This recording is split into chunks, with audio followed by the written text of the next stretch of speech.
On this measure, we have Leader Durkin is recognized. Thank you, Mr. Speaker. To the amendment.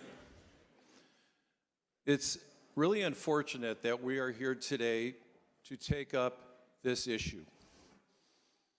However, we are here for a reason, and Illinoisans need to know the truth of why we are doing this today. Now, at the beginning of this debate a few hours ago, I listened to the woes of the state of Illinois by the sponsor, cruel cuts, underfunding of vital services, et cetera, et cetera, et cetera.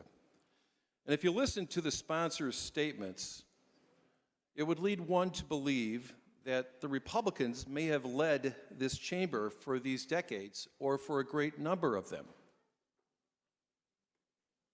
Here is the truth.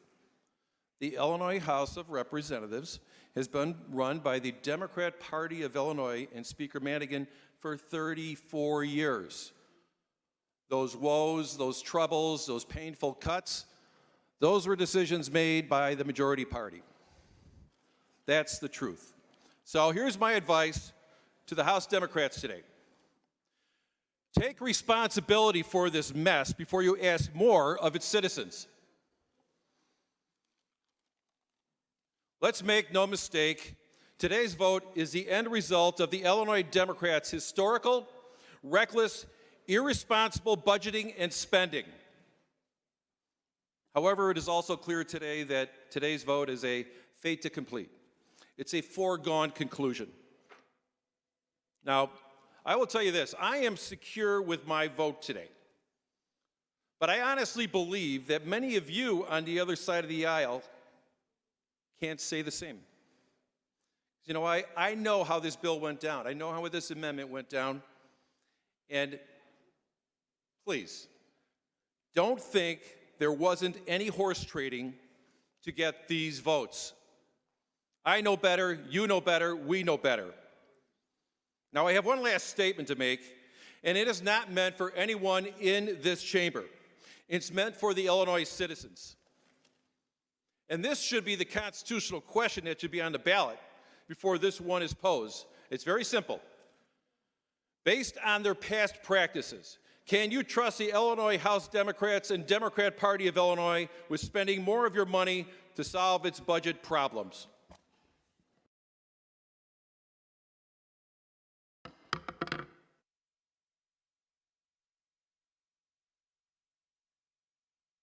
Representative Martwick to close. Thank you, Mr. Speaker. Ladies and gentlemen of the House, thank you for a very robust debate. I appreciate the remarks. I certainly appreciate those of you who did take the time to actually debate with me. I appreciate your statements. I appreciate those in support. There are a couple of things that were said that really just, it's amazing they kept coming back to these focuses of out-migration, killing jobs, and this fluctuation of the rates, all of which, I'm sorry, are just not true. The vast majority of people leaving the state are the middle class, working class, and poor, and under this proposal, they will see tax relief. You talk about this being a jobs tax, and yet 95% of the small businesses in the state will see tax relief under this plan, from numbers from the Illinois Department of Revenue. This is reform. This is an opportunity to fix the problems of Illinois and begin reestablishing the essential services that government is supposed to deliver: quality education for our children, social services for those most in need, paying down our debts, and beginning to relieve property taxes.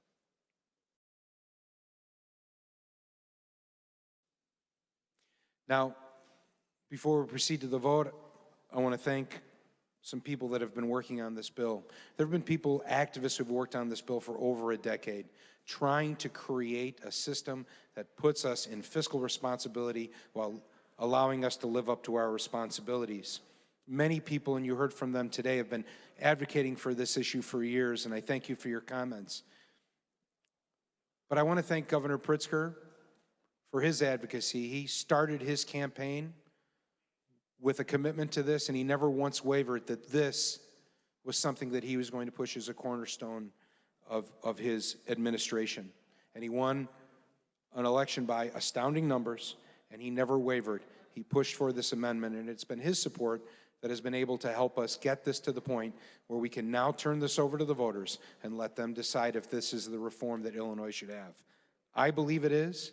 I believe the time is now to adopt a fair tax, fair for all of Illinois. Please vote yes.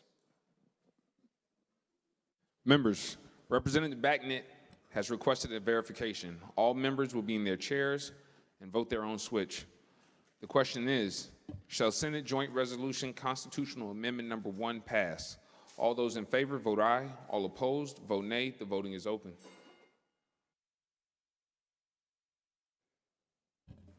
Have all voted who wish?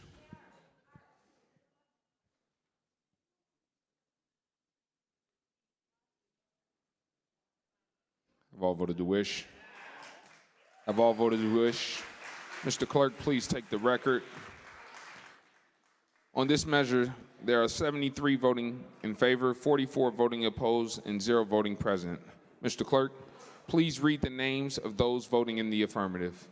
A poll of those voting in the affirmative. Representative Amendt, Representative Andrade, Representative Arroyo, Representative Bristow, Representative Buckner, Representative Burke, Representative Carroll, Representative Cassidy, Representative Connor, Representative Conroy, Representative Costa Howard, Representative Crespo, Representative D'Amico, Representative Davis, Representative DeLuca, Representative Didich, Representative Edley Allen, Representative Evans, Representative Feigenholtz, Representative Flowers, Representative Ford, Representative Gable, Representative Gong Gershwitz, Representative Gordon Booth, Representative Greenwood, Representative Gazzardi, Representative Halpin, Representative Harper, Representative Harris, Representative Barbara Hernandez, Representative Lisa Hernandez, Representative Hoffman, Representative Hurley, Representative Jones, Representative Kalish, Representative Kifowit, Representative Lilly, Representative Ma, Representative Manley, Representative Martwick, Representative Mason, Representative Mayfield, Representative Myers-Martin, Representative Moeller, Representative Morgan, Representative Moylan, Representative Mussman, Representative Ortiz, Representative Pappas, Representative Ramirez, Representative Wright,